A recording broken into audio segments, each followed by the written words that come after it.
होता है। भारत के गौरव की पुनर्स्थापना हो। ये आम आदमी की सभा है।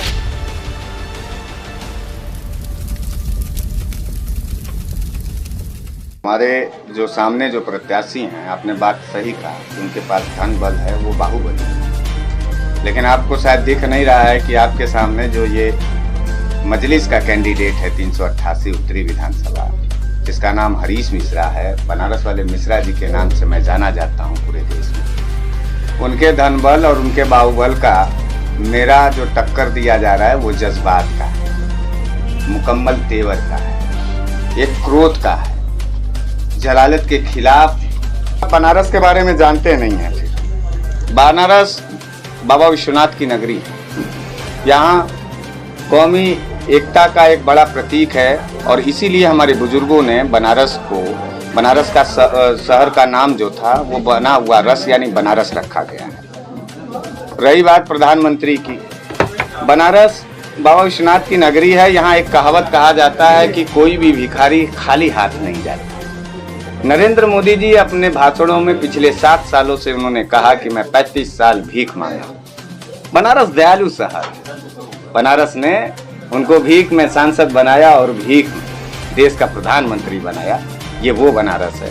और रही बात कि बनारस जब दूसरे के ऊपर के विश्वास कर सकता है तो बनारस अपने भी घर के औलादों के ऊपर विश्वास कर सकता है। और पूरा बनारस का उत्तरी विधानसभा का एक एक जनता मेरे साथ है, मेरे जज्बातों के साथ है, मेरे ताकत में अपना ताकत मिला रहा है। हम लोग लड़ रहे हैं। मिश्रा जी, एक और सवाल है। ठीक है, आप कह रहे बहुत मेहनत की है, सब लोग जानते हैं, लेकिन जो वैसी के ऊपर एक ठप्पा लगा हुआ है, मुसलमानों की राजनीति करते हैं, 20% की राजनीति करते हैं, इसको मिटा पाएंगे आप?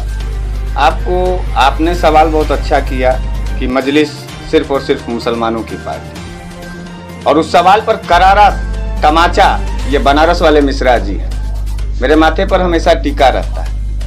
मैं अपना सीखा यानी चुंडी खोल दूं तो मेरे कंधे तक आता है। और मैं पेशेवर ब्राह्मण का औलाद, संस्कारिक परिवार है मेरा। हम लोग पूजा पाठ के साथ ही अपनी शुरुआत करते हैं।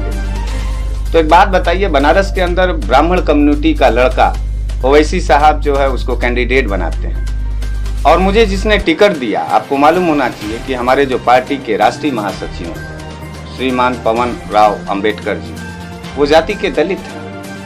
मैं टिकट देने वाला मुझे दलित, टिकट पाने वाला ब्राह्मण, पार्टी मुस्लिम का। इससे बड़ा सेकुलरिज्म आपको कहाँ मिलेगा? और ये उन लोगों के मुंह पर करारा तमाचा है कि मजलिस सिर्फ और सिर्फ मुसलमानों की पार्टी है। मजलिस ने साबित कर दिया पूरे हिंदुस्तान के अंदर कि मजलिस सभी धर्मों का पार्टी है, सभी जाति की पार्टी है और सभी समान विचारधाराओं की पार्टी है।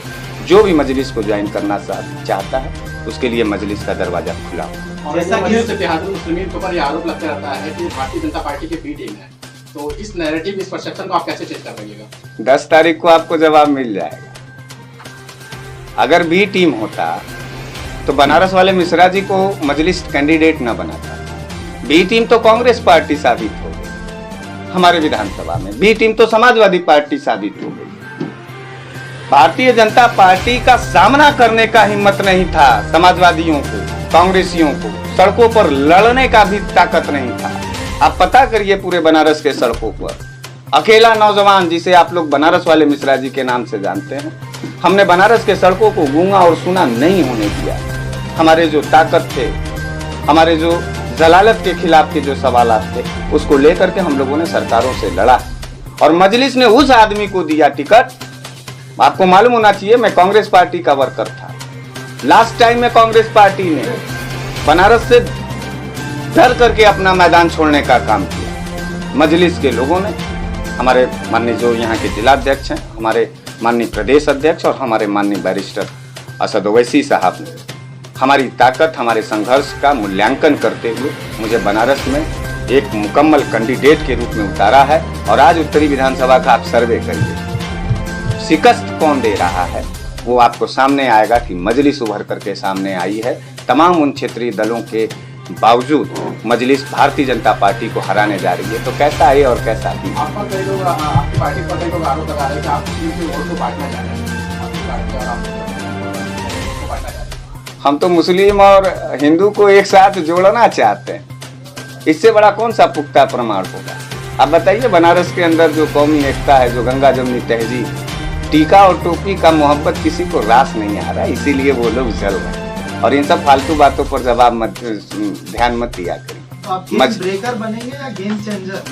नहीं, मैं तो किंग मेकर। ओवेसी फैक्टर काम नहीं करने वाला। नहीं, ये आपकी गलत फहमी। ओवैसी फैक्टर काम कर रहा है। ओवैसी फैक्टर क्यों नहीं काम करेगा? आप बताइए, बहन बेटियों के सवाल पर लड़ने वाला एक शख्स का नाम बताइए सदन के अंदर। गुर्दे सूख गए थे विपक्ष के सभी दलों के नेताओं। लोगों के घर ईडी और सबके छापे पड़ रहे थे, सीबीआई। मेरे नेता के ऊपर गोली मारा इन लोगों ने अभी 15 दिन पहले। हमारा नेता इतनी ताकत रखता है कि देश के गृह मंत्री से उसी संसद के अंदर श्री ओवैसी 3 बार कहलवाता और कहता है कि मेरी जान की खतरा को आप मत भापिए, मेरे कौम, मेरे लोकतंत्र, मेरी जमहूरियत के ऊपर जो खतरा है उसको दूर करने का काम करिए। सिक्योरिटी भी नहीं लिया। और कोई दूसरे नेता होते तो Z+ के लालच में दौड़ते चले जाते। तो मिजाजी हमारा नेता है और इनकलाबी हमारा नेता है।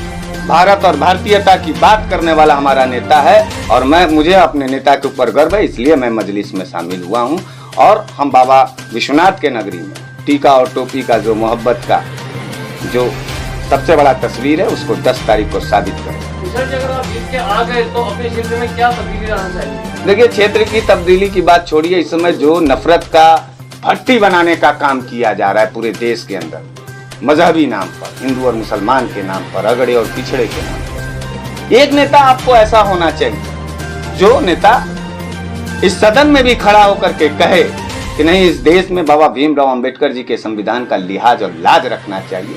उस लाज को बचाने के लिए हम लोग सदन के अंदर जाना चाहते हैं और उस संविधान को दोबारा इस देश के अंदर लागू करने के लिए एक नई लड़ाई की शुरुआत करने जा रहे हैं। रही क्षेत्र में तब्दीलियां की बात, तो हमारे के यहाँ हमारे प्रधानमंत्री जी, हमारे सांसद हैं, हमारे विधायक जी, मिनिस्टर, डिजिटल सरकार बनाने वाली, डिजिटल नारा देने वाली हमारी जो भारतीय जनता पार्टी की सरकार है। एक भी प्राथमिक विद्यालय डिजिटल नहीं है, जाके पता करिए। बच्चे आज भी गरीबों के टाट पर बैठते हैं, ठंडी हो, बरसात हो, पानी गिरता रहता है। पढ़ने के लिए मुकम्मल व्यवस्था नहीं है। शिक्षा के ऊपर काम करना चाहिए था। हमारे विधायक जी मिनिस्टर बन करके सिर्फ और सिर्फ सदन में मलाई खाते नजर आए। आप क्या करेंगे शिक्षा के ऊपर काम? क्या करेंगे? नहीं, मैं तो सारा डिजिटल, मैं तो सारे प्राथमिक विद्यालय को ही इतना डिजिटल बना दूंगा कि जो है प्राइवेट स्कूलों वालों की हवा खुल जाएगी।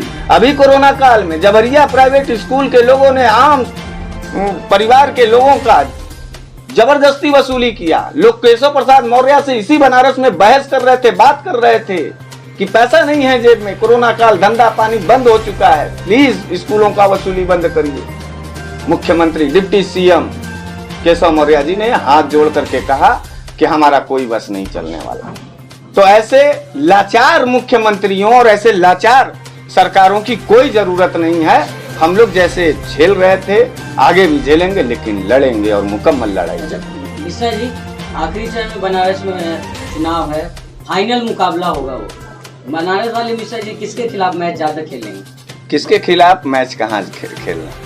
हम तो अपने रोटी, बेटी और खेती के सवाल। आप देखिए ना, मैं पूछना चाहता हूँ कि भारतीय जनता पार्टी सिर्फ और सिर्फ लफाजेबाजी, ये लोग फिरका परस्त ताकतों के साथ मिलकर के बनारस और पूरे देश को जलाना चाहते थे। हमारा जो लड़ाई है, मजलिस की जो लड़ाई है, वो MP MLA बनने की नहीं।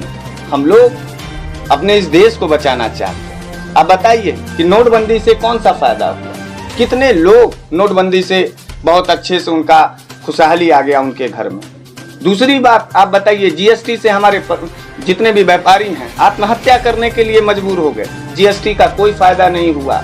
आप देखिए जाकर के CA NRC के नाम पर जिस तरीके से हम लोगों के बीच में बंटवारा और नफरत और हिंसा कराने की कोशिश की गई, उसको आप क्या भूल सकते हैं? हम भूल सकते हैं क्या? अभी भी जन मुद्दे को दरकिनार किया जा सकता है? पार्टी और दल पर बहस किया जाने वाला ये समय है? ऐसा नहीं है। कोरोना काल में तबलीगी जमात के नाम पर इस देश में फिर से हिंसा फैलाने की प्रधानमंत्री की कोशिश थी।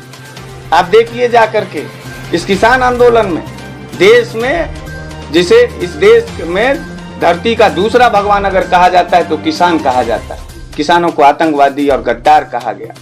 हमारे देश के नौजवान साथियों ने जिस तरीके से इस बात को सुन करके आंदोलन करने का काम किया, CNRC और किसान आंदोलन के तहत उनके ऊपर UAPA लगाया गया, राष्ट्रद्रोह का मुकदमा लगाया गया। हाथरस में बहन की जिस तरीके से हत्या करके उसको आधी रात को पेट्रोल डाल के जलाया गया, उसके खिलाफ हम लोगों ने स्मृति ईरानी के उसमें बनारस में आई थी स्मृति ईरानी जी, मुकम्मल जवाब दिया, गाड़ी रोक करके मुंह पे चूड़ियां फेंका और कहा कि जा करके नरेंद्र मोदी को चूड़ी पहना देना। ऐसा प्रधानमंत्री पूरी तरीके से फेल है जो अपने बहन, बेटी, रोटी, बेटी और खेती को नहीं बचा सकता। इनका हमला रहा है, ये कॉर्पोरेट घराने के लोग रहे हैं और हमारे असद साहब, हमारी मजलिस और मैं खुद इस देश के अंदर मोहब्बत की बात चाहते हैं, शांति चाहते हैं, एकता चाहते हैं और नफरत के खिलाफ ये चुनाव है। जो लोग नफरत के खिलाफ होंगे वो लोग असद साहब के मजलिस और बनारस वाले मिश्रा जी के चुनाव चिन्ह पतंग पर वोट करेंगे।